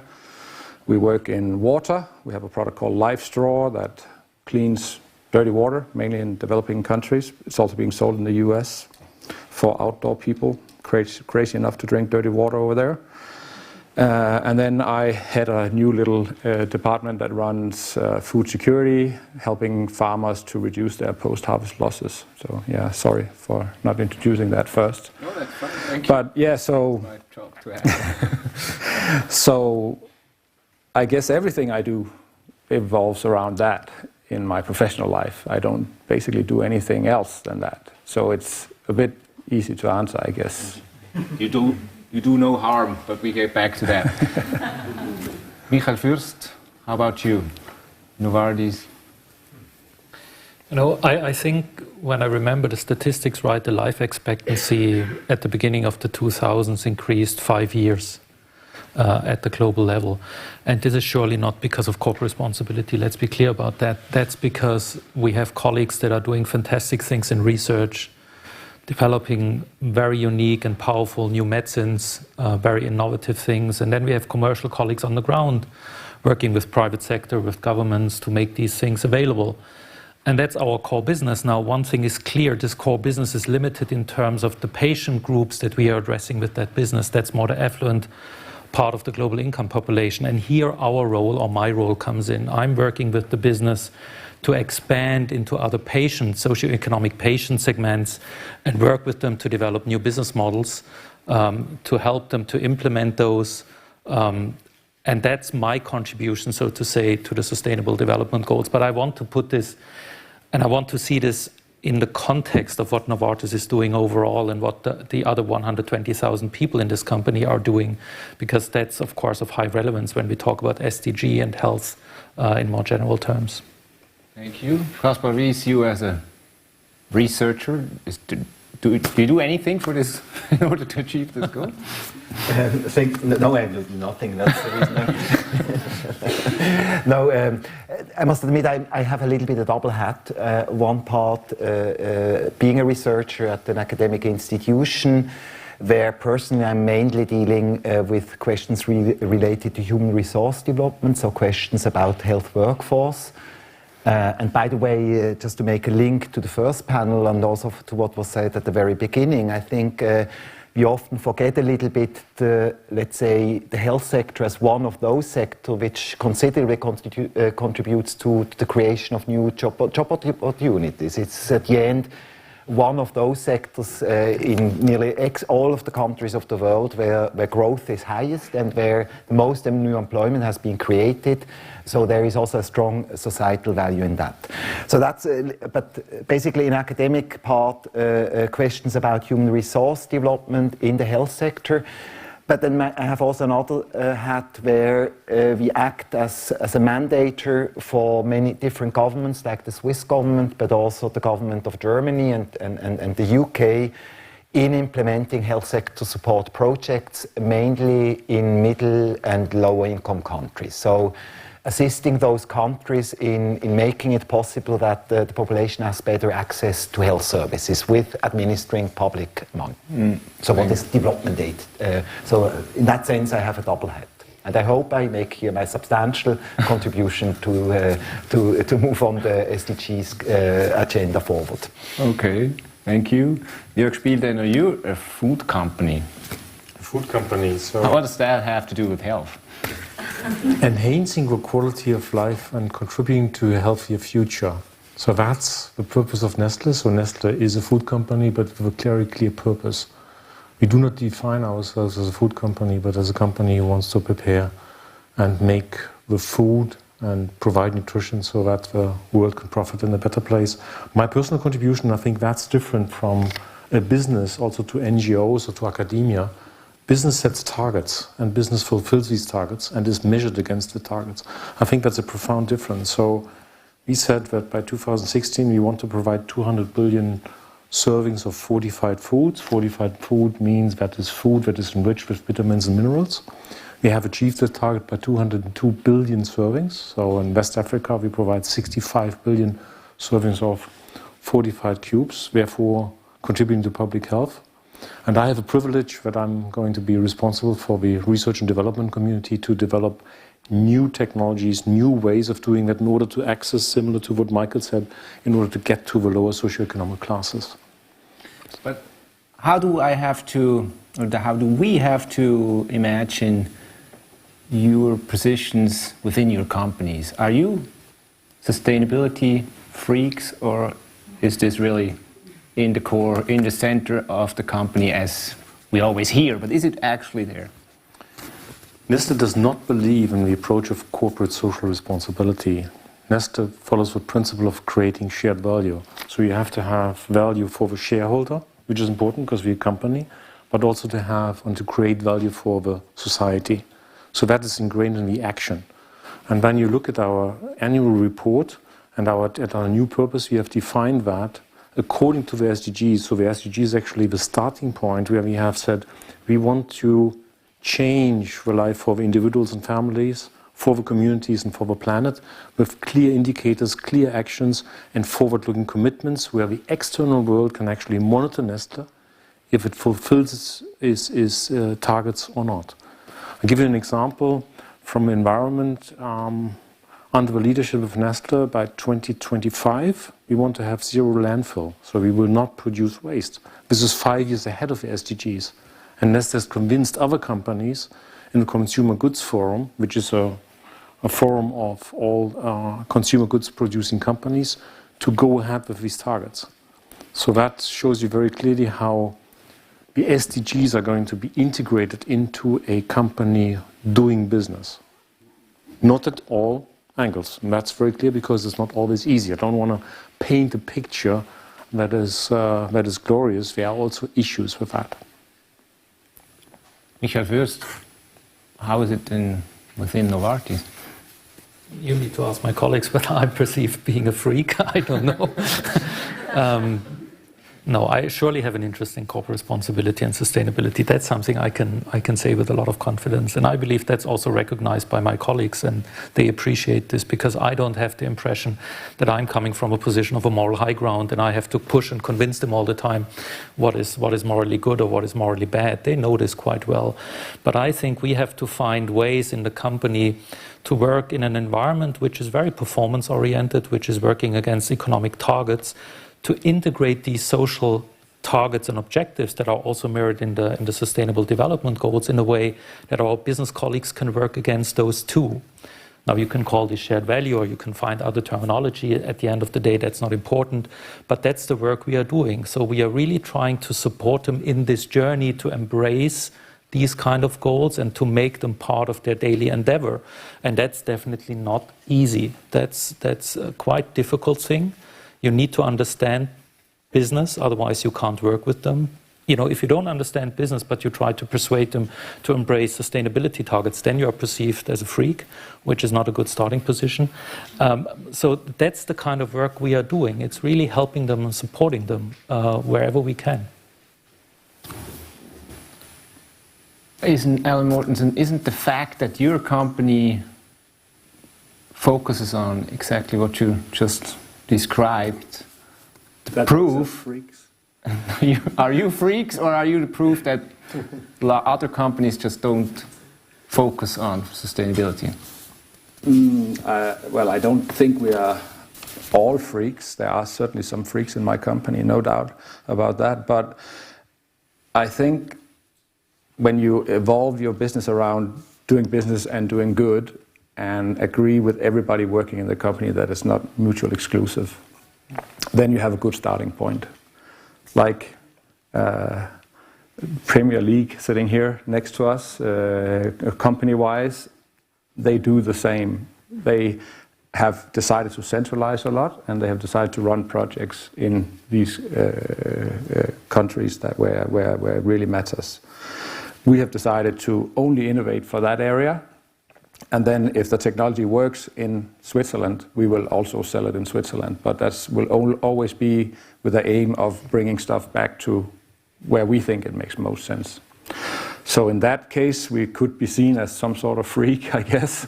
But I think we have all the same common ground, that doing business and doing good is not mutually exclusive. And then there's thousands of ways of doing this.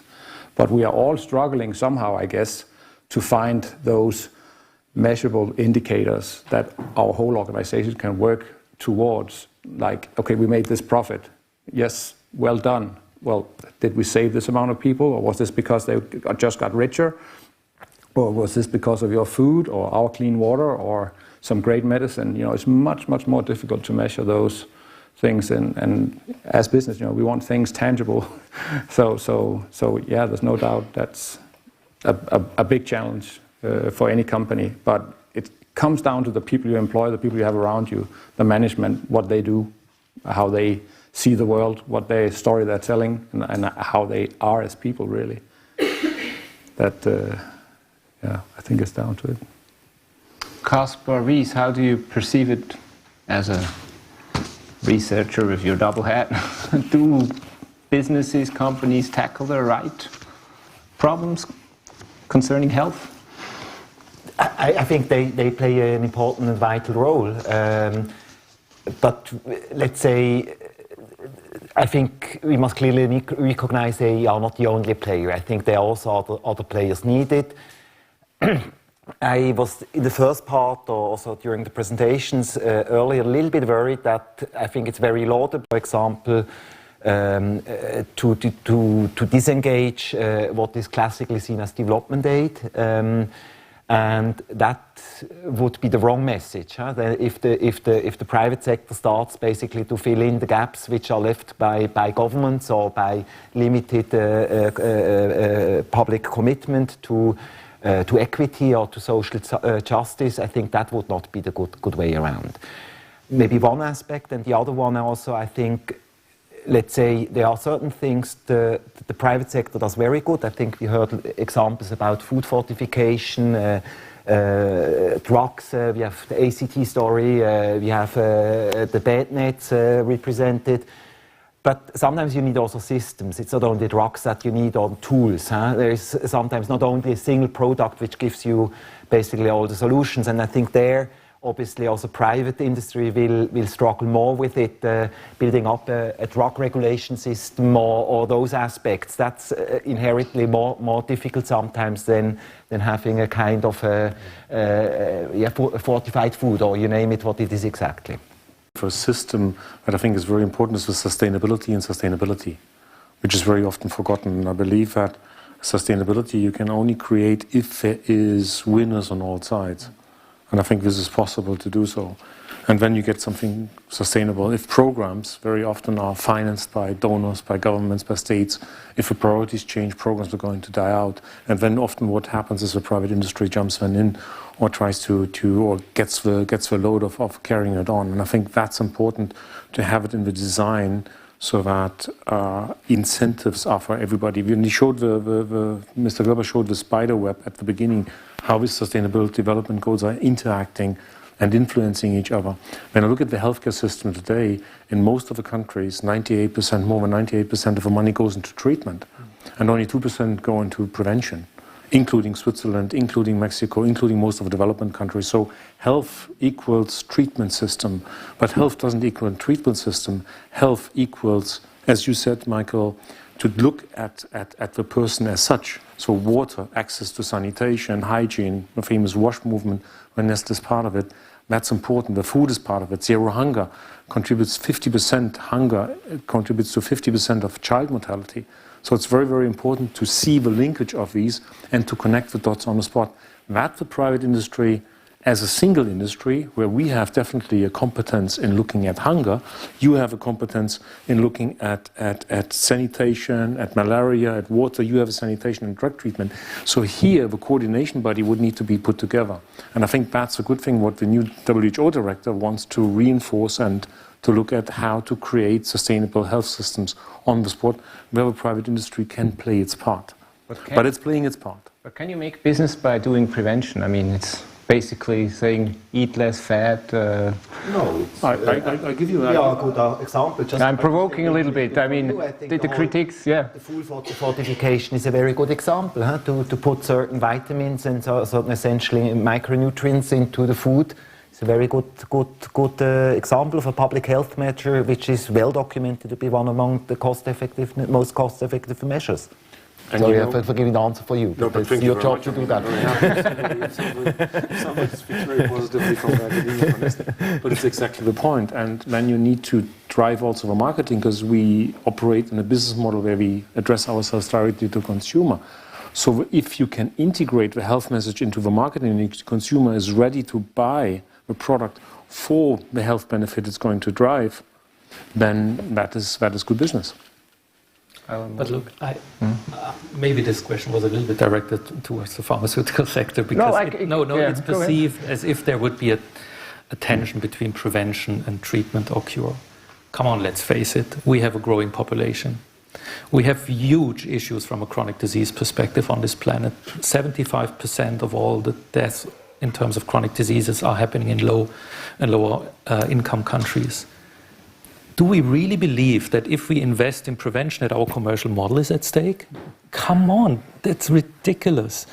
This is such a huge challenge that there is enough business to make, even when you drive preventative activities from a company's perspective or from other actors.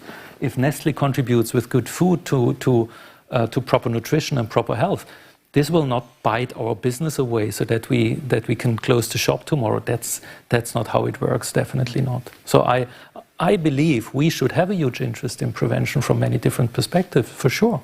I'm convinced. I'm because just saying that the healthcare Nestle systems are at produced, stake. the critiques say that you have, for example, a lot of salt in your pizzas, or that your blockbusters are not prevention treatments, probably so far, but that will change. You say that's what I would ask. Education, information, and prevention brings just a different awareness. What is the problem in most of the low and social income countries is there is no awareness, neither on non-communicable diseases, or on the diseases Michael was talking about, nor on nutrition side. So the education, the communication, the information will raise the awareness so that the people are just more aware of that, and then automatically the focus will shift in the consumption on more preventive or on more treatment-oriented expenditure. It's just a way of how health is going to be perceived. Mm-hmm. Okay. Maybe Alan Mortensen wanted to add something already for a long time. I'm sorry. It might be slightly too late now, but I just wanted to comment on what you said, that of course government has a role and NGOs/government has a role, but I think still there are some countries out there now where you have enough GDP per capita to start saying, let's give the private enterprise a chance to supply some of those services that today are perceived or only governments can do them. I don't think that's the case. I think we live in 2017 where we can do things differently. I'm sure you somehow agree also, but it seems to me we've tried supporting these governments for so long now, ever since I can remember, and I'm having gray hair, as you can see.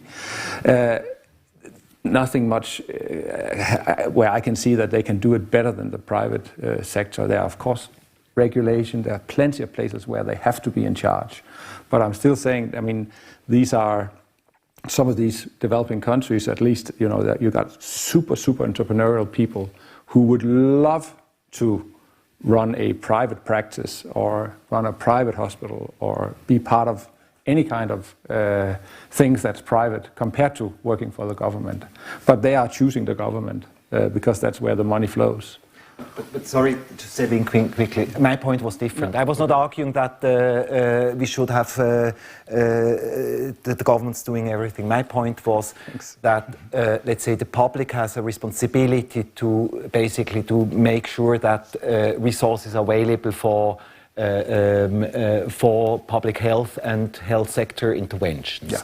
And I think that goes more that we see a strong tendency, and to name some of the countries, the development aid in Switzerland is for the moment highly under debate. If the first budget round of savings comes possibly this or next year in the parliament, then one of the first areas where the funds will be cut, then it's development aid. The US, we have all witnessed the declarations and the friendliness of the current president towards the United Nations, but also towards PMI, which might also be then to the disadvantage of the Presidential Malaria Initiative, which then also might be to the disadvantage of Westergarten as an important funder. Yes. And so that was my point. And I think my point was that cannot be caught up by the private sector stepping into that responsibility. So that was my point. Yeah. And to put it a little bit further, I think transfer payments are needed, and they are needed. We have them in Switzerland between the communes, between the cantons. We have them in Europe from the better off countries to the worse off countries, and we have them globally, and that's something which is needed. So. Again, thank you. A lot. I'd like to use this opportunity to open up questions from the audience. We'll start again with Mr. Bigley, maybe. It's an easy one. How to combine the progresses of medicine, healthcare, with the evolution of the costs, respectively prices? I'm absolutely aware of Novartis Access Program. I'm convinced about Nestlé intention to reduce prices and makes it accessible to the general public. However, on the other side, and I also believe that in preventive field you can do a lot. On the other side, it's an OECD statistics that the cost of medicines for the last year of treatment of a cancer in the US between the turn of the century and now has increased from $50,000 to $200,000 per patient. So 4 times. How, with that evolution of the costs, to reconcile with the ability to offer to developing countries, for example, affordable treatment, medicines, nutrition? Who wants to start on the short? Go ahead, please. I think we have very clear tendencies. The business model promoted by those companies is price discrimination, offering certain drugs, certain treatments at different prices in a middle-income country than in Western Europe. And that will most likely also be the business model for the future. But up to you. I think you know that better than I do. I can tell you the price of a cancer patient who receives, for example, Boost, which is a medical nutrition for cancer patients, for people who have swallowing problems, etc. So that you get for a dose for 5 francs a bottle, 5 Swiss francs a bottle. I don't think this is going to contribute to your 200,000 Swiss francs, because that's exactly the issue. Medical nutrition, for example, is not being paid for usually by the health insurances. That is being taken care of by the consumer themselves, or it's in the food budget of a hospital. So Nestlé as a company, of course, is not in that game that we have extremely expensive foods contributing to a bill of a cancer patient in the US.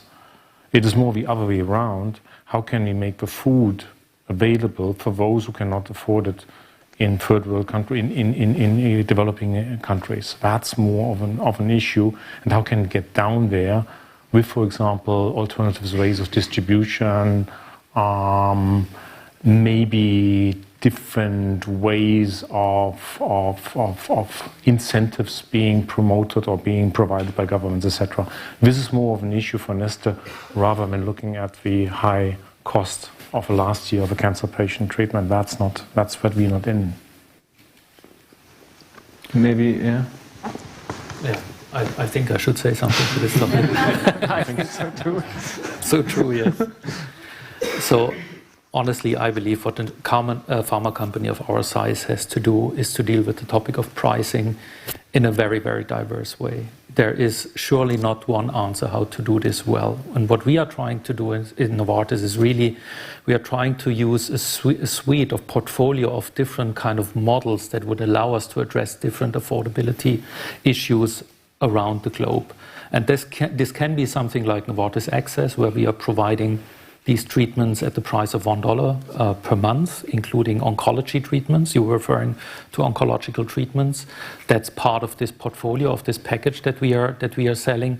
But then in other geographies of the world where you have a more well-established healthcare system, we need to talk much more about the value of the treatment, maybe also about the outcomes of the treatment, because then the costs that are within the system are much clearer to the system why they are as they are.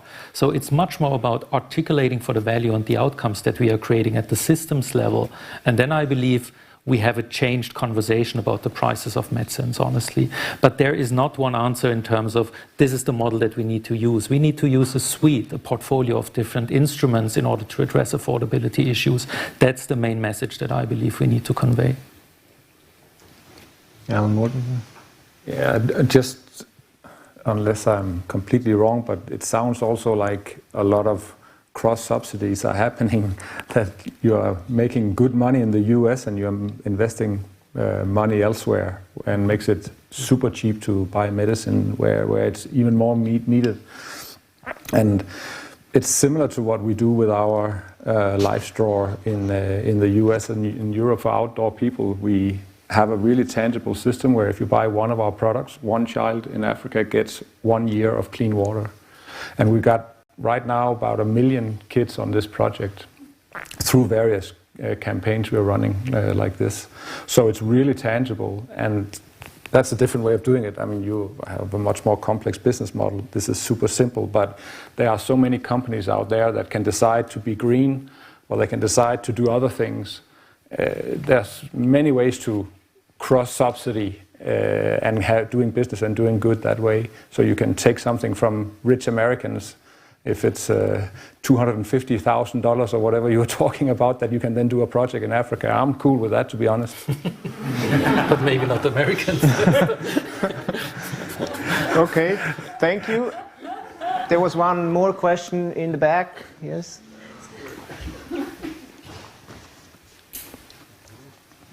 Thank you very much for this interesting debate. My name is Andreas Ulrich. I'm from the World Health Organization, and I'm dealing with non-communicable diseases for over a decade.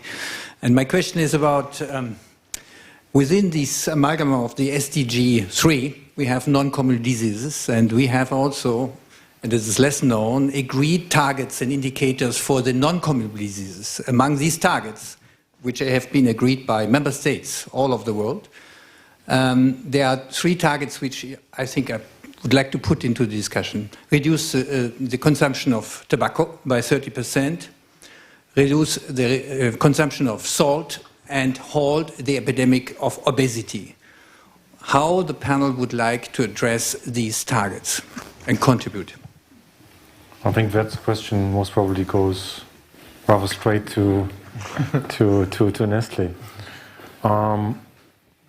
We reduce our salt further in our products by 10% up to 2018. So we established a baseline, and we do that in a very transparent way. So we have a system in place that is called the nutritional profiling system, where we check 1/3 of all our product portfolio every 3 years. So every product comes in a 3-year circle, and then we have to comply with the rules to cut down the salt, for example, in products that are considered to be salty foods. The same applies to, and we believe that we have it on salt, we have it on sugar, and we have it on saturated fatty acids in order also to curb the obesity epidemic. And I just was recently, The Guardian published recently an analysis of cereals on the market right now, and Nestle scored pretty well in the sugar content compared to other cereals on the market.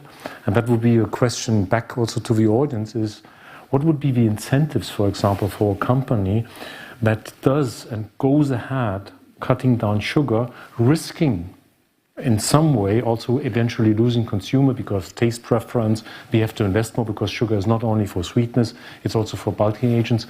So a question would also be, what would be the incentives and smart regulations in order to allow companies to do that. For example, Nestle has together with Unilever and Danone, we have asked the EU Commission, and we're pushing hard for the EU Commission to have a nutrient profiling system being established across Europe so that they have this level playing field, what you discussed in the first session.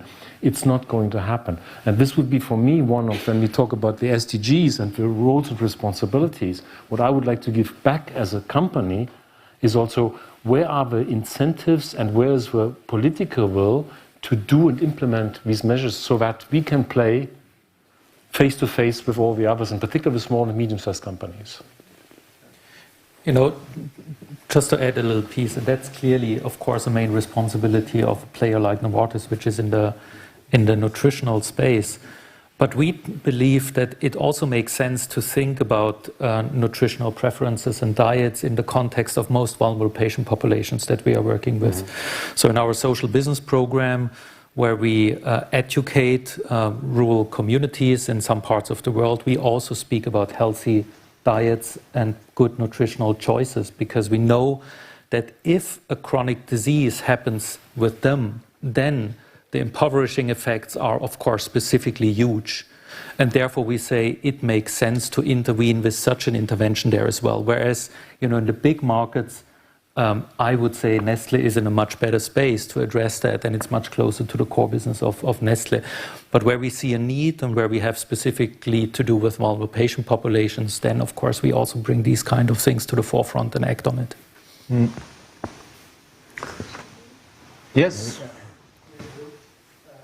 Me again, or for those who weren't there, Guillaume Crépin from Bank J. Sarrazin. So we are invested in Novartis and Nestle. So we are also convinced of the value of the initiatives you just discussed. And my question is, what have you done different in approaching these programs and implementations, mostly in developing countries, by phrasing your objectives as you did, so improving access to healthcare or access to nutrition, versus if you had an objective that would say, penetrate market X or penetrate market Y to this share of the market? So you would like to know what is the difference? Yeah, because I mean the phrasing of objectives as a meaning, it's important, and access to nutrition is not the same as I want to go in country X, but it could be seen as the same because in the end you're there present with your products and with a certain market share. So I think one doesn't exclude the other at all. I think if you have a product, and I'm talking now a product that differentiates yourself from the others. I give you the example of infant cereals from the age of 1 year onwards, so that complementary feeding is recommended by the World Health Organization. Then you have a product on the market that has a specific vitamin and mineral mix where you know through your own studies and studies you have done with academia that there are deficiencies in the countries. You're going to make a product that responds to it, and you want to have a higher market share in the country. It's exactly the creating shared value approach. I like that, because you have a higher penetration. You can maybe use the argument that your product is differentiating itself through the health value, and you create value for the society. So there is no exclusion of, on the one hand, having a higher penetration, on the other hand, doing something good for the society. On the contrary, I think that doesn't exclude one from each other. Heterogeneous thing, the market, and that's very different, and that's very much about strategic choices, because suddenly you have to deal with different hurdle rates, margin expectations, incentive structures that you need to establish to bear these kind of different margins that you create in different socio-economic segments. That's very different to the past, where you said, we go for the top tier, that's all. Thank you. Time is unfortunately up already again. I would like to conclude with a short round, please. I mean, we're 1.5 years into these goals, into this goal number 3 as well. We felt that there's a lot going on. Concepts are changing, partnerships are being built. What's, in your view, the most important thing that has to be done next? Just a short. Try to make it in short. order for us to achieve this goal by 2030. Okay, very short, and it will follow on what you just mentioned. It is the necessity to move away from a pet project or a philanthropy project that the owner thinks is cool, and to really sit down and say, okay, how do we now take a hit on our profit margins, on our structure, how we normally do it? We always centralize, but we want to do something in Nigeria. How do we now do this? How do we really go there and make an impact? How do we put money in the pockets of those people out there? That will solve most of the SDGs, right? They have enough money, they solve most of these things. How do we do this? What's our role? How do we change for that? And I think we are on the way. I mean, 10 years ago, we would have been saying different things, right? We would have our structure from top to bottom and bottom to top. So, thank you. Maybe even shorter, Michael. Sorry. So I think we have to become much more sophisticated along the lines that I just tried to describe, because that's really about business integration of sustainability or the Sustainable Development Goals. That's one pocket. The other pocket is public financing, specifically for non-communicable diseases, has to change, because here is where the big risk is for the global population, and the money is not where it should be. And I believe that's something that needs to change in order to really drive positive outcomes in terms of SDG 3.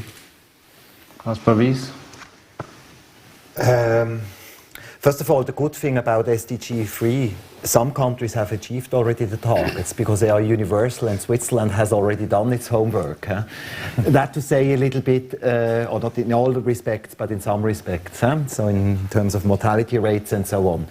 I think what is needed in respect to the SDG, but more globally to all the SDGs, I think it's too broad spanning. So we need to, in a certain way, to get more concrete and to be more specific in some aspects. I think the SDGs, they are in a certain way too universal in that sense. I would fully support. Priorities have to be set, and for the moment they are not really here. It's everything. SDGs for the moment, everything. Thank you. And your experience? I will be very brief. I said it already, incentives from most probably the governments, international organizations, level playing field, and also incentives from the investors community. So I would very much like if the public here and others could influence also investors, that they keep and they have an eye on the companies that are good and complying with SDGs, who are high up in ratings, and that they get a favorable treatment also from the investor community. So I see here two incentive mechanisms in order to integrate it better into the commercial and the private industry. Thank you very much. I think we are here in a common learning process, and I think we have gone a little step forward today, and I hope you are all now ready to take a lot more steps towards achieving these goals. Thank you for participating. Thank you for listening and also participating. I'd like to hand over now the floor to Ruth Blumer-Lahner, the President of Global Compact Network Switzerland. I have the difficult task in 3 minutes to make a summary and closing remarks, which is not easy after your summary you just made. And I thought, please allow me a very personal remark. When I was a student, which is a little bit ago, I have some gray hairs. On one hand, we've been reading at the time the book of the Club of Rome, Limit of Growth. On the other hand, of course, in all economic lessons we learned that the business of business is business, nothing else. This was 20 years ago. It's not so long ago. About 10 years ago, or 11, 12, I was with Ylva Stiller at the IMD, and perhaps you remember as well. We've been discussing during 2 days the business model of sustainability. And we had huge fight with CEOs saying, no, no, no, there is no business model for sustainability. The business of business is business. And we had even more huge fight with NGOs saying, oh, doing good, this is us. Business and doing good, this is not your business. And now when we look what we had today, this is in fact fantastic. We went a long way in the last 20 years.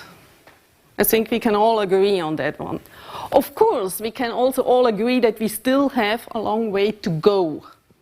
But we have good reasons of being positive when we see how the business and the other stakeholders has developed in the last 20 years.